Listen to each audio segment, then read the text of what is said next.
Trump's Chemtrails Task Force busts federal op, begins prosecuting spray chiefs. The Trump administration's newly launched Chemtrails Task Force isn't wasting time. Against the mockery of the mainstream and the silence of captured institutions, they've already uncovered a key source behind the chemical assault raining down on our cities. Let everyone know in the comments what you Homo sapiens and off-world aliens think, and subscribe, like, share, spin on your toes for fast, to-the-point news and information daily. Getting a grip on YouTube is impossible without your participation. Now back to our story, folks. Insiders are now confirming rogue chemtrails operations have been running out of shadowy subdepartments within the National Oceanic and Atmospheric Administration, or NOAA. These units are being dismantled as we speak, and the deep state players responsible? They're on the radar, and losing their jobs is going to be the least of their concerns. They're about to face justice. But here's the thing, that's just the beginning, because what the task force found next goes deeper, darker, and involves foreign governments, weaponized weather systems, and a decades-old plan to control the minds and bodies of an entire population. Stay with us, because what we are revealing will make you look at the sky with very different eyes. Before we dive in, subscribe to the channel on Rumble if you haven't already, and join the People's Voice Locals community to support the channel and be part of our incredible community of truth seekers. If chemtrails are just a conspiracy theory, a fantasy cooked up by tinfoil hat lunatics, then why are more than half of Americans actively trying to stop them? You don't get mass public outcry over something that isn't real. You don't get whistleblowers, independent lab results, and government task forces over nothing. You get that kind of resistance when people know, deep down, that something's wrong, very wrong. That the skies aren't natural anymore, that we're being sprayed and lied to. So the real question isn't if chemtrails are real, it's why are they so desperate to convince you they're not? Last week we broke the story.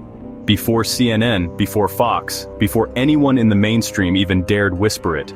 We told you that President Trump, after a direct conversation with RFK Jr., had authorized an internal Chemtrails Task Force to investigate what's really being sprayed over American skies. The doubters laughed, the media scoffed, and even some so-called experts in the alternative space told us we were reaching. Well, who's laughing now?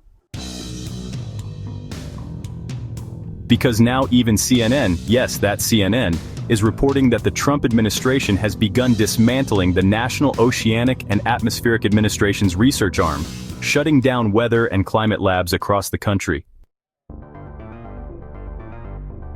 The Trump administration plans to eliminate the research arm of National Oceanic and Atmospheric Administration, close all weather and climate labs, and eviscerate its budget along with several other NOAA offices, according to internal documents obtained by CNN,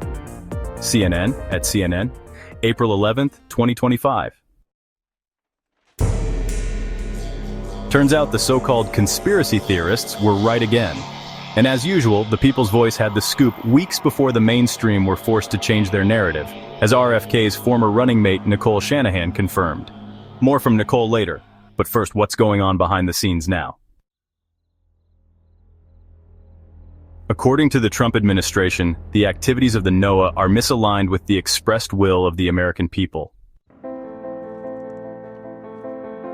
After years of torment under those toxic chemtrail webs choking our skies, that is the understatement of the decade.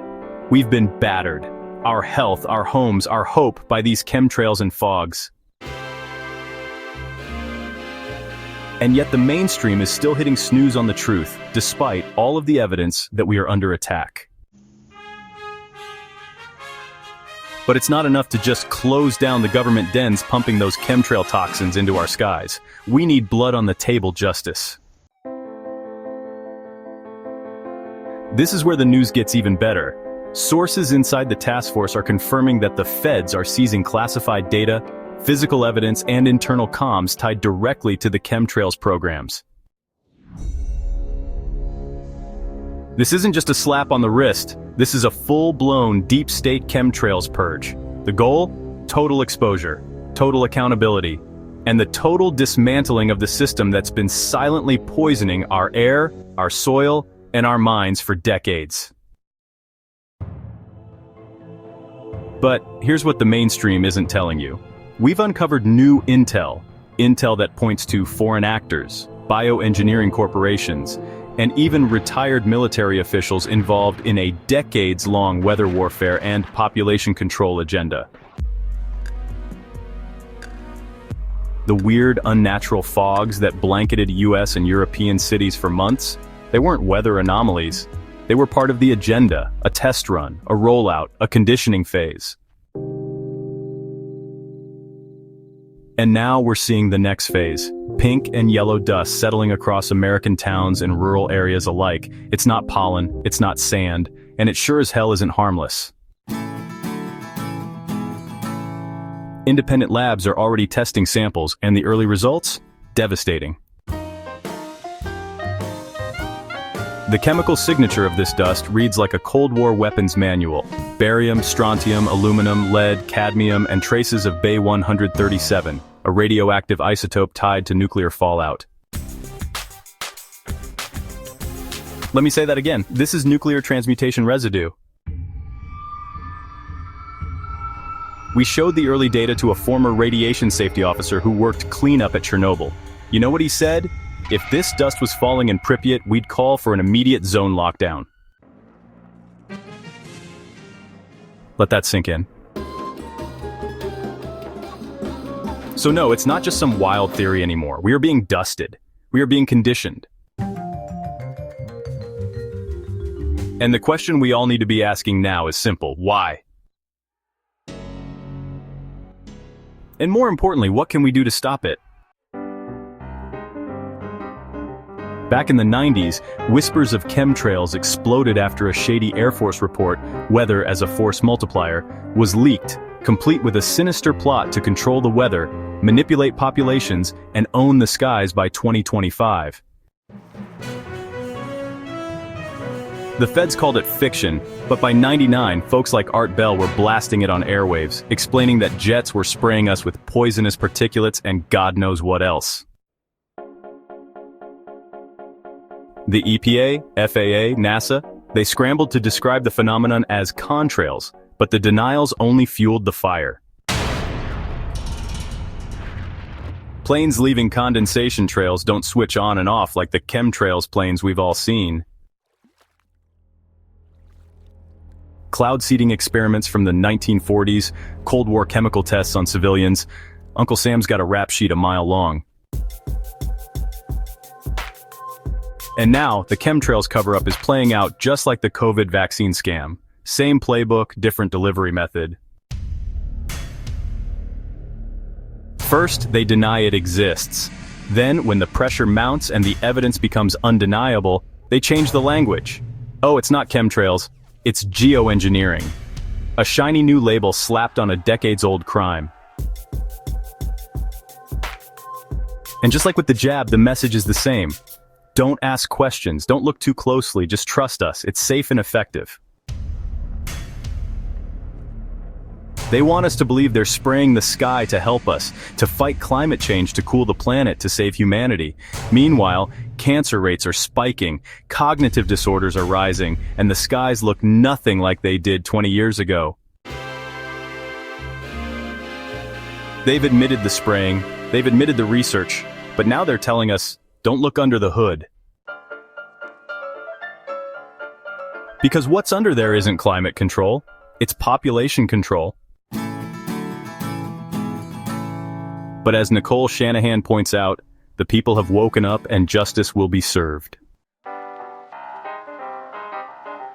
We also deserve justice. Justice for the crimes committed against us. Justice for the lives ruined, the families poisoned, the children breathing in toxins they never consented to. All while we were mocked, gaslit, and silenced for asking the most basic of questions, what are they spraying and why? And for decades they told us it was a myth. Now with the truth unraveling, they want a free pass. No, not this time. Nicole Shanahan said it clearly, in her diplomatic style. She named names: Bill Gates, the World Economic Forum, and the shadowy coalition of unelected technocrats who think they have the right to play God with our skies, our DNA, and our future. Let's start there. Let's ask why Gates has poured millions into atmospheric spraying experiments through Harvard and other research institutions. Let's ask why the WEF keeps pushing sky modification as a solution to climate change, without a single vote, without a shred of transparency. Let's ask who profits from the endless contracts, the patents, the cleanup, and the damage control. And most of all, let's ask why so many of the people involved in these operations never live under the skies they're spraying. Because the truth is out, the excuses are gone, and the era of accountability is just